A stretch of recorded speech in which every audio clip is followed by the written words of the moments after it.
Hey YouTube family, you're welcome back to my channel. I promised to bring you the part 2 of my visit to the Slave Museum at Badagry, and guys, here is it. I want you to sit tight and subscribe if you've not subscribed yet. Share and like this video. So when I heard about the slave market, I was really thinking or envisioning something very original. But on getting there, I was kind of disappointed because what I saw wasn't what I expected. But on the other hand, I really want to commend the efforts of the authorities of this place for keeping it alive by replicating what it used to be in form of structures, in form of statues that tell the whole story of the slave market. So guys, without further ado, let me allow my tour guide to tell you the whole story of this place. Good afternoon. Welcome to Lekete Slave Market, Okay. the largest slave market in West Africa. The market established in 1502, where they settled on the slave in a day. They spend market every for 5 days. Any slave catch from your empire down to this state to come and sell as a slave.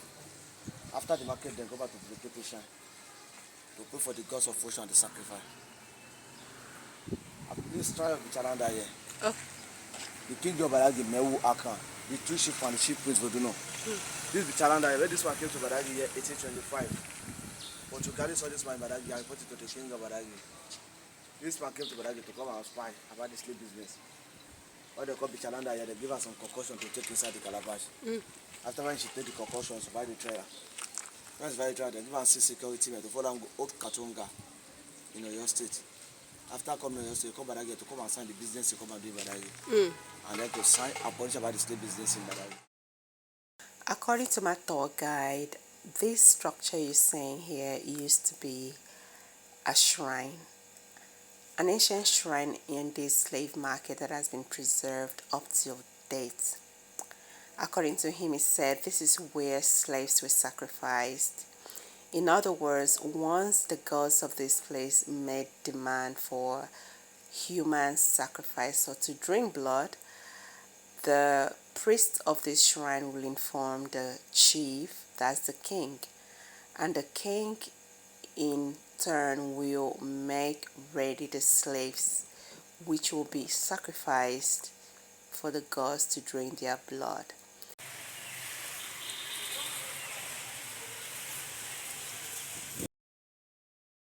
After that, my tour guide took me inside the slave market building. That's the museum, and one of the things I saw was this charm that is being hung on the wall.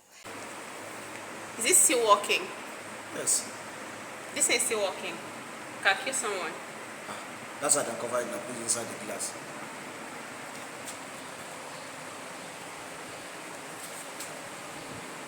Wow. So tell me about the charm. The slave water is to take all these before they move outside, so that where they go, they can succeed or get more powerful to catch more slave. According to my tour guide, the charm was mostly used by the slave hunters.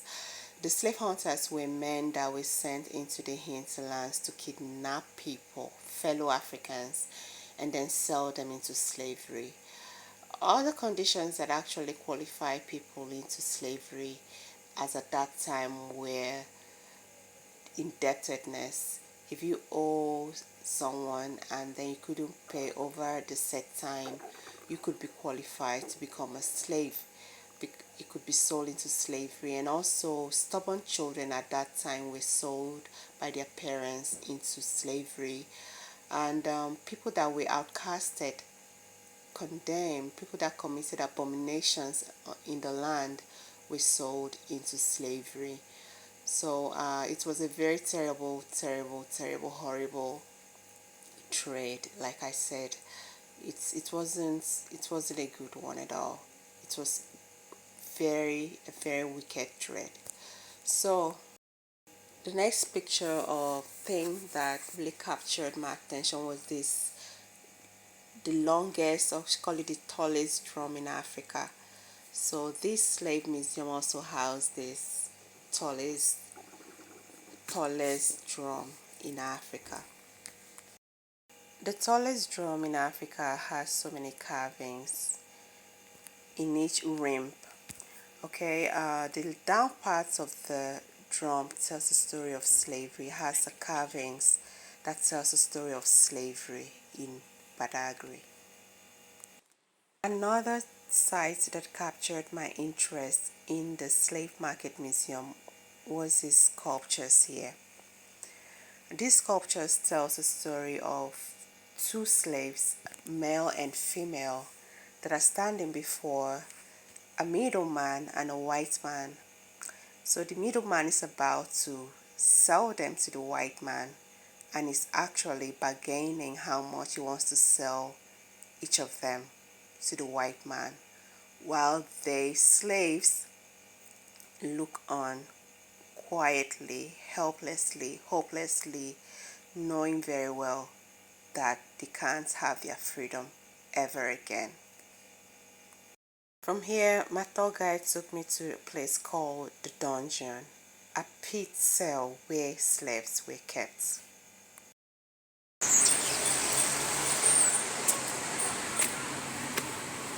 Oh, Jesus!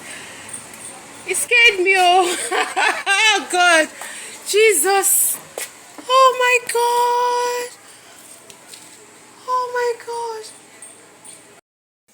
The dungeon is like a hole where they call hole in prisons, like very stubborn slaves were kept in the dungeon. Those ones that want to run away were kept in the dungeon so that they can't see the light of the day. They wouldn't even know what's going on outside. Like they can't see because the pits, I'm told, used to be very, very deep. So we just put them there. They won't see nothing, no light throughout. And then whenever they want to transport them across the Atlantic, they will just fetch them from here. It's scary. When I saw this thing, it looked so real to me. I screamed. I was startled seeing this sculptures down there. It really looked like human beings down there. A little stamina. Wow.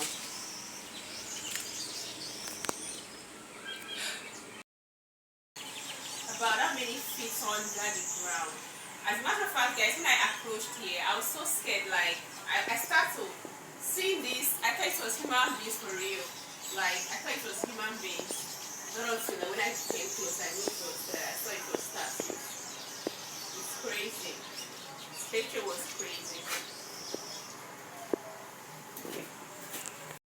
Guys, I've come to the end of the part 2 video of my visit to the slave trade museums at Badagry. So I wanted to watch out for the part 3, which is my visit to the first story building and as well the first church where it started in Nigeria.